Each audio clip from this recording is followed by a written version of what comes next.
On the news at 1, NNPC Limited explains distribution challenges as causes of inadequate fuel supply. Entrepreneurship workshop on youth empowerment ends in Abuja. Plus, Nigerian author unveils literary work on the power of education as a tool for societal growth.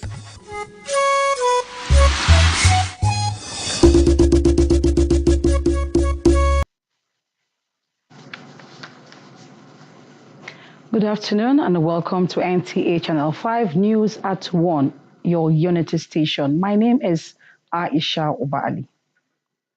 The NNPC Limited, in a statement released today, says the organization regrets the tightness in fuel supply witnessed in some parts of Lagos and the FCT. The statement by Olufemi Shonaya, Chief Corporate Communications Officer, NNPC Limited, attributes the tightness to distribution challenges. NNPC is urging motorists to shun panic buying, stressing that it is working round the clock with relevant stakeholders to restore normalcy.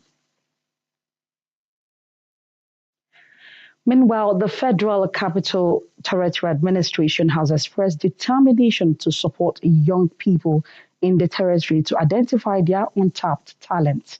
The Mandate Secretary, Social Development Secretariat, Aminu Ibrahim, who said this at the closing ceremony of a summer holiday event organized by the Art and Culture Department of the STS, says the 2024 Children's Summer Workshop will remain a platform of empowering young people and engaging them positively. The report.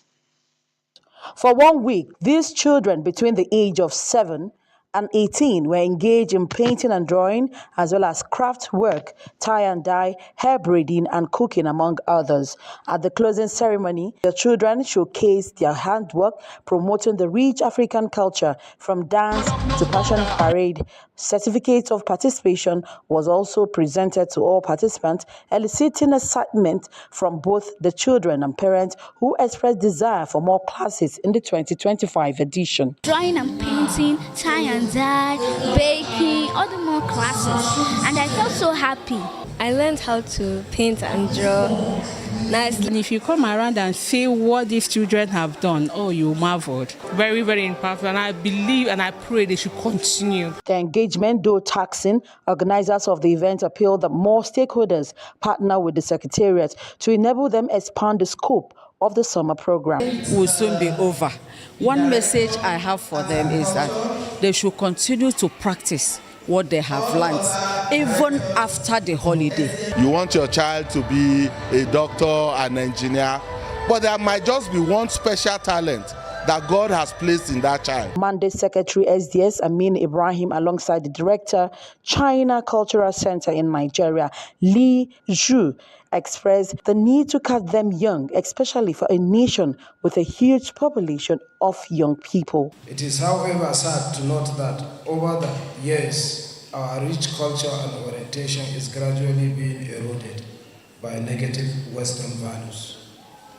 Our family structures, school systems, and even religious organizations have been weakened in their responsibilities of including proper cultural and moral value among our children. Deeply impressed by Nigeria's rich culture. Today's Children's Holiday Workshop 2024 is really a great initiative and will be very helpful for the younger children, young generation to become talented people. The 5-day event climaxed with the inspection of the exhibition stand by dignitaries. Aisha Obali. It is generally believed that proper education sets one's mind to the right thing, and so young Nigerian author Alkali Amana has identified the power of education as a strong tool for societal growth and development. As illustrated in his book, Kura, Fierce Wind, Odiri Ogboro Aritere was at the book launch in Abuja and now reports.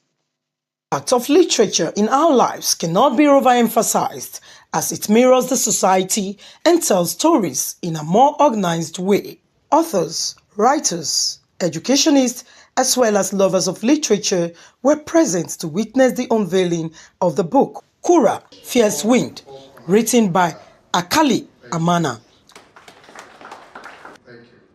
The various book reviewers harped on the writer's stylistic approach towards delivering the literary work, which focuses on the rich cultural heritage of Kano State. The significance of the piece ranges from the historical, political, and traditions of Nigeria. Into the book, and I was quite inspired by the literary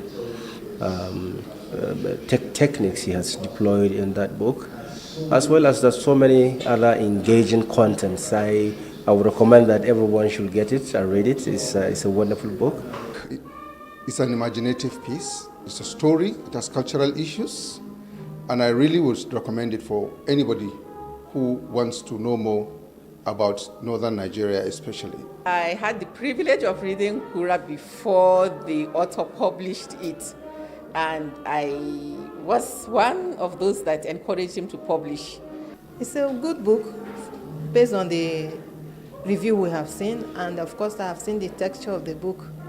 It stands quality. The author of the book, Akali Amana, in his book, Kura, Fierce Wind, also showcases the life of the predominant character, Kama, and how he was able to conquer through his courageous, resilient ruse. These, the author uses to convey his message of redemption to all, especially now that the country is going through some difficult times. I believe that with proper education, we are going to re-engineer our minds and recreate our youth to become who they are meant to be, and also to see how they can move the nation forward. So for me, with this book, this is an avenue to do that. This is the first of many. And for every other book I'm going to write, it will focus on a national theme. The 18-chapter novel has its theme centered on love and lust. In Abuja, Odiri Ogboru Arutere, NTA News. The Abuja Islamic Society has in the last 12 years been harnessing the innate talent of the teenage Muslims, utilizing the heroes in the making through entrepreneurial skills development. This is achieved through the Society's annual youth workshop. Onoti Yakubu brings us highlights of activities to climax this year's edition of the workshop. 16-year-old Farid Adeleke is transiting to a new phase of academic life. To maneuver the glaring realities of the present-day economic hardship, it requires entrepreneurial skills, and this is where the Al-Habibiyah Youth Camp comes in. Nowadays, Nigerian youth does not have a side hustle after university. There are lots of graduates on the street, and I believe with these skills they have taught us, even though we are not able to get a job, a white-collar job, with this we would be able to feed ourselves through what we have been taught today in the future. Farid's situation is not that different from a fellow camper, Abdulatif Rahma Olayinka. One, I want to gain more skills, knowledge, because I already have like an experience on like nursing program already. So I want to gain like just normal entrepreneurship skills that are like that is common. I joined 3 classes which include photo, video editing, baking and knitting. The knitting class is a very wonderful class. You know, they are at that age, they are no longer kids and they are not adults.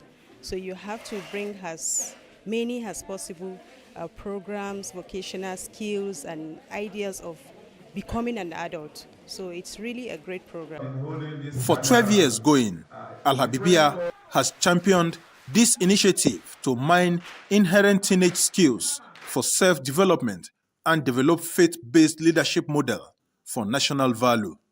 And we do not also forget the spiritual life. We taught them how to do things with God.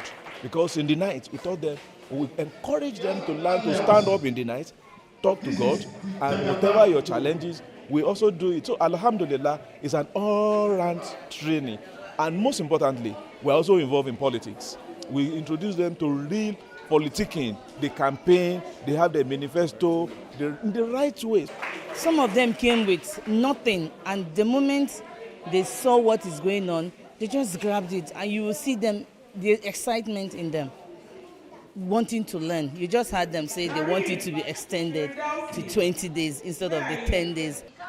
The beneficiaries are convinced that with these efforts sustained, the future is brighter, but hope that the tutorial can be extended to give room for more knowledge acquisition. In Abuja, Onotu Yakubu, NTA News. And away from empowerment stories and to other stories, there has been anxiety and uncertainty among farmers concerning the 2024 rainy season. While some of them are complaining about a sudden cessation of the rain, others are facing heavy rain and floods, destroying their farmlands. In this report, Musa Baba Liu takes a look at the situation in northern part of the country. The 2024 rainy season commenced a little late this year as earlier predicted by meteorologists.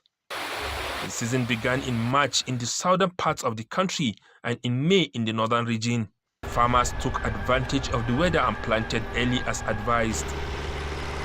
While the farmers were enjoying the weather, hoping to have a good yield at the end of the season, suddenly the rain ceased in some states in the north central, northeast, part of northwest and southwest.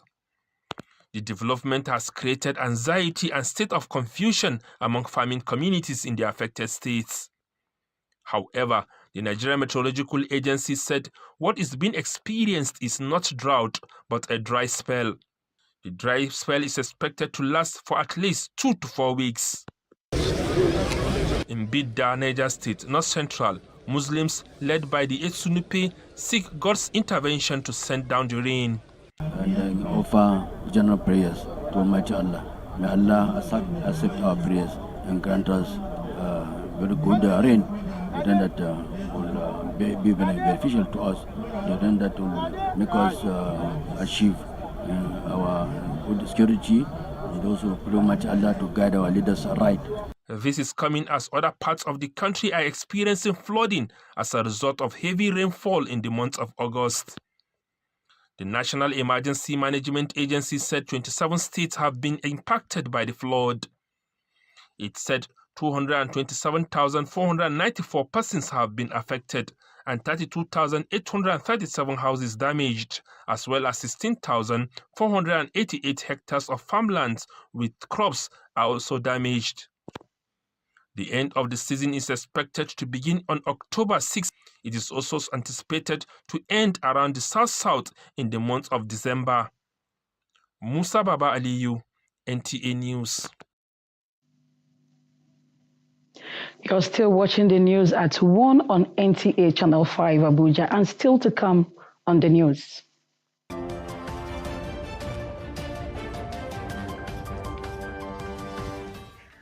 Correspondent takes a look at issues of collapsed building in the FCT. These and more in just a moment.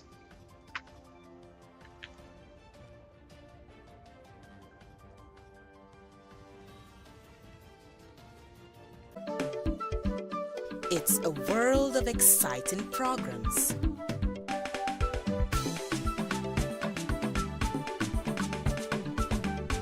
We add color to your screen and give you quality information. From the center of unity.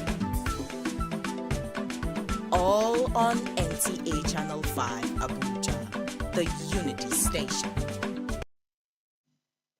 Thanks for staying tuned.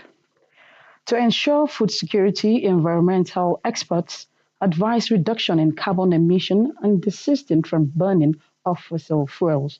Serafina Okonomeko reports that in a forum in Abuja, stakeholders in the environment and agricultural food chain sector, not leaving out farmers, sought for exchange of ideas to going green and building resilience against climate change and biodiversity.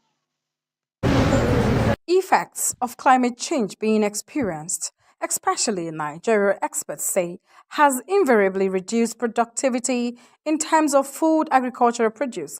Hence, this call to action on Nigerians and government to create incentives for renewable energy adoption and avoid deforestation as it leads to flooding, which reduces land for crop production. These are changing times when it comes to climate, seasons, and rest. It's just an impact of climate change. That's what we're experiencing.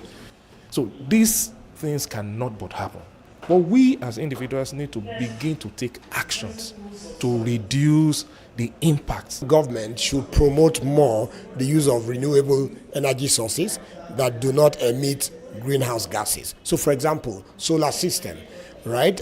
Nigeria is blessed. It's a country that has a high intensity of solar light in many parts of the country. So there's no reason why state governments should not establish solar farms that can produce enough power to power significant cities in their states. When we do that, our quest to increase power generation through the use of fossil fuels will be less. And those alternatives are the environment friendly.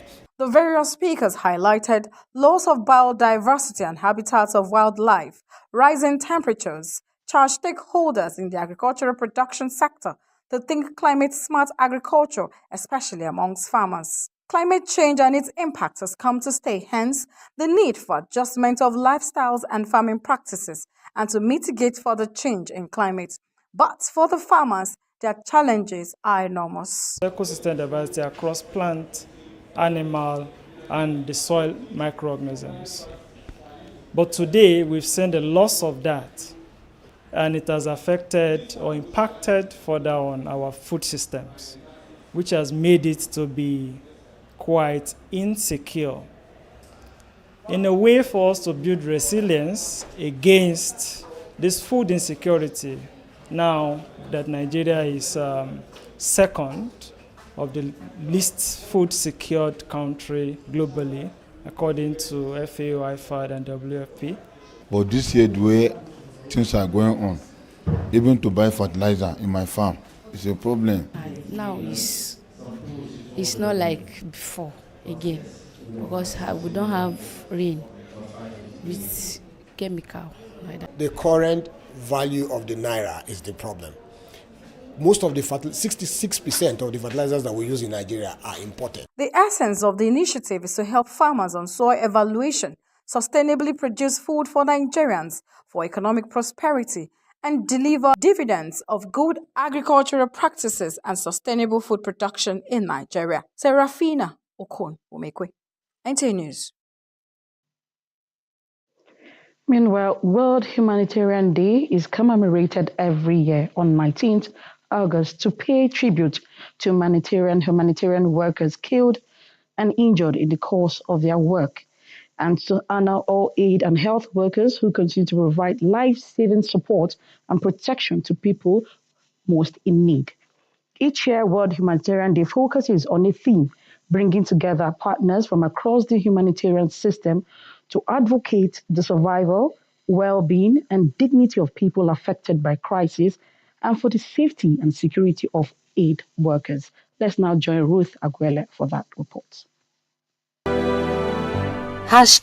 #Act for Humanity is the theme for this year's World Humanitarian Day. The aim is to build public support to help pressure parties in conflicts and world leaders to take action to ensure the protection of civilians, including humanitarian actors in conflict zones. For Nigeria, the result of conflicts and climate change in the affected regions has forced many into displacement and impacted the lives and livelihoods of millions of people. The present administration, under the Renewed Hope agenda, has put in measures to provide humanitarian relief through diverse social intervention programs to reduce the trajectory of poverty of vulnerable groups in the country. In line with Renewed Hope agenda of President Bola Ahmed Tinubu, he said, no one should be left behind, and we're in this world for just 3 reasons: for humanity. Recognizing the burden of humanitarian needs across the country, Nigeria has consistently taken coordinated mechanisms with humanitarian partners towards interventions by supporting federal government's efforts through funding and technical aid to curb humanitarian crises in the country. by our capable implementing partners evaluated by the Nigerian government in collaboration with the ECOWAS team will in depth enable us to touch the lives of the people identified. These humanitarian initiatives, as we all know, are driven by the belief that every individual deserves access to basic necessities of life. As the world celebrates Humanitarian Day, it is a call to action for nations to adopt a comprehensive approach by building capacity to strengthen humanitarian response plan towards addressing the growing humanitarian needs of persons of concern. Ruth Aguele, NT News.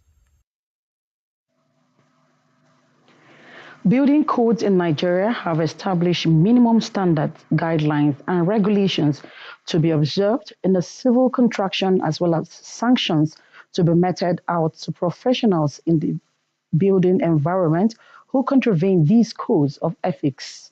With the recurrent building collapse-induced disasters in parts of the country, including the Federal Capital Territory, how much of adherence of these regulatory frameworks do citizens observe? Nta Channel brings us perspective to the life-threatening industry challenge. There is a saying amongst professionals in the built environment that the construction of buildings and enforcement of standards are a collective responsibility of professionals. However, the events of the recent past in the Federal Capital Territory seem to stress the lack of strict adherence to building codes for the smooth operation of the construction industry. If a building collapses, it means somebody has compromised somewhere, because you begin with submission, vetting. It goes through, and I know the people in the vetting rooms, they are good engineers that when you see the process of vetting until you get approval and you now come back to implementation, construction, that is where the problem starts. When incidences such as the recent building collapse in Kubwa occur, emergency and rescue responses are stretched for days, and this puts to question the need to buttress whistleblowing to alert regulatory institutions to prevent disasters. Within 20 days, we recorded 7 building collapse. To the glory of God, there was no loss of life. But that does not mean that we fold our hands and sit down because nobody died. No. And all these buildings were under either renovations or there were building defects, which they did not go back, and Development Control had marked such structures, and they did not go back to find out what the defects were, where they need to effect some corrections, where they need to have more reinforcement, and at the same time, for them to check the quality of materials they are using. Oftentimes, when structures are marked, it's not about demolishing the structures, it's drawing the attention of the developer to stop further development until issues are rectified. To entrench a culture of public safety and effectively prevent disasters resulting from these self-induced hazards, observers say the regulatory institutions need to wield the hammer of sanction. In Abuja, Onotu Yakubu, NTA News.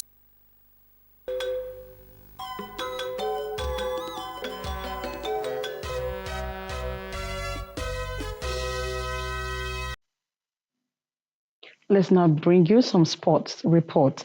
Football fever, a seasonal trend of the round leather ball, has hit the Directorate of Road Traffic Services FCT Sports Unit as they officially commence the second interzonal football competition 2024.